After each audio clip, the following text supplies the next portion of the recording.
And the question of the day is, when did money become the problem? Hello, my friends. I'm Fred. Here we talk about investment, business, real life, and training, all from my personal perspective. And today, I want to approach this topic in two different levels. The first one is about something many people don't consciously notice, but almost everyone lives through the tendency for spending to rise as income rises. You start earning 5,000 a month, for example, and you will spend 5,000. Then you get a raise. Now you earn 6,000, and suddenly you spend 6,000. Another raise comes. You earn 7,000, and now you spend, I guess, 7,000. If this continues, you never truly move forward. Your income grows, but your financial freedom doesn't. There is actually a formal economic term for this. I don't remember the exact name right now, but the idea is simple. Spending, spending tends to follow income. And if we are honest, this is exactly what happens to most people. But here's the key point. Just because this pattern is common doesn't mean you are trapped in it. You can break it here in Brazil or in US or any other country. The problem is that most people fall into very predictable traps. Buying cars they don't need, financing expensive lifestyle, taking on long-term payments they can't easily escape, spending just because the money is available. It often feels like people can't stand seeing money, you can't stand seeing money sitting in their account. Almost like their mission is to drain, to drain their bank balance every month. You get paid and immediately start spending. New paycheck comes in and it disappears again. But once you become aware of this behavior, and you make a conscious effort to step out of it, something interesting happens. It feels like you've escaped the matrix. You suddenly feel calmer, calmer, more in control, more grounded, grounded in reality, more free. When money becomes the problem, installments and credit. Now let's talk about something that makes money turn into a problem very quickly. Installment payments. Buying things in monthly installments can trap you before even you realizing it. People finance here in Brazil. I'm talking about what Brazilian people does. People finance gas, groceries, electronics, clothes, furniture, cars, and sometimes their entire lifestyle. A lot of people say they use credit cards responsibly, but honestly, I see credit cards as a trap you carry in your pocket. Pocket.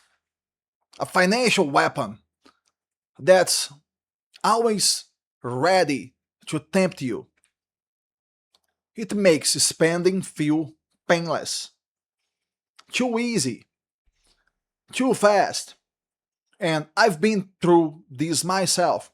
Last year, for example, I was finishing a construction project. I work with construction. Money was tight. A lot of expenses were piling up. So I made several purchases on my credit card.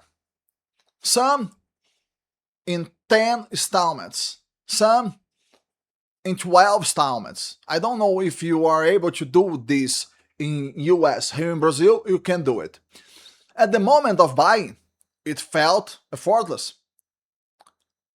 But paying it off, man, it feels like it never ends. Months pass, months pass, and those charges are still showing up. 10 months later, you are still paying for something you barely remember buying.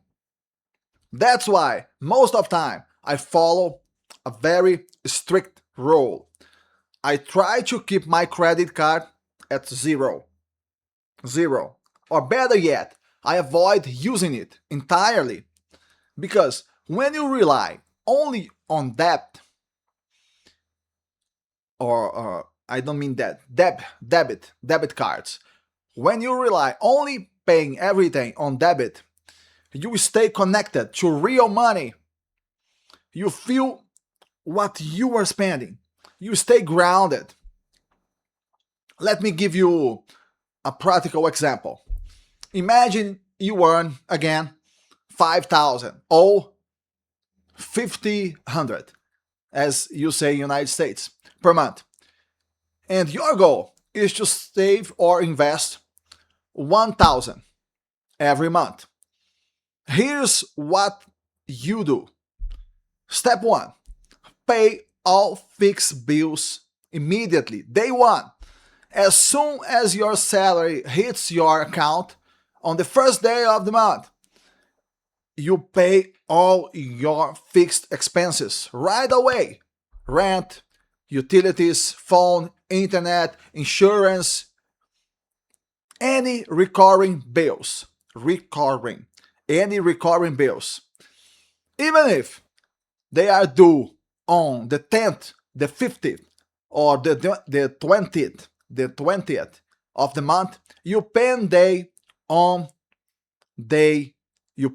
them on day 1. Let's say it costs 2,000. So now you earn 5,000.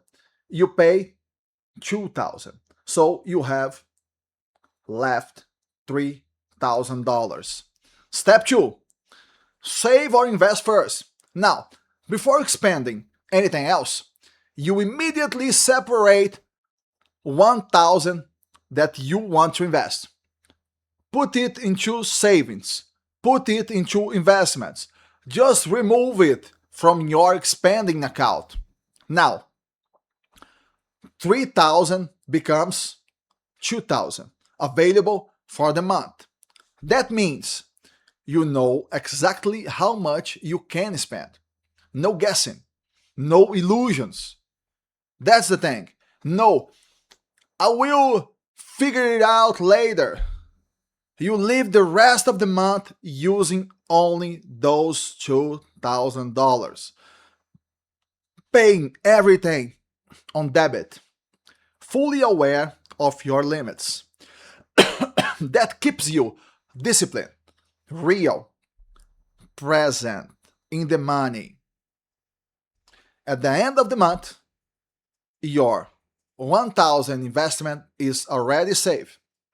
And instead of expending all the 2,000, you still have, for example, 500 left.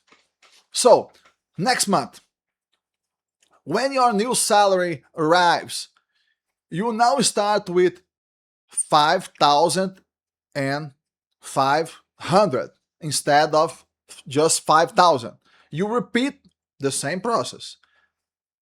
Pay fixed bills, 2,000. Set aside 1,000 for investments.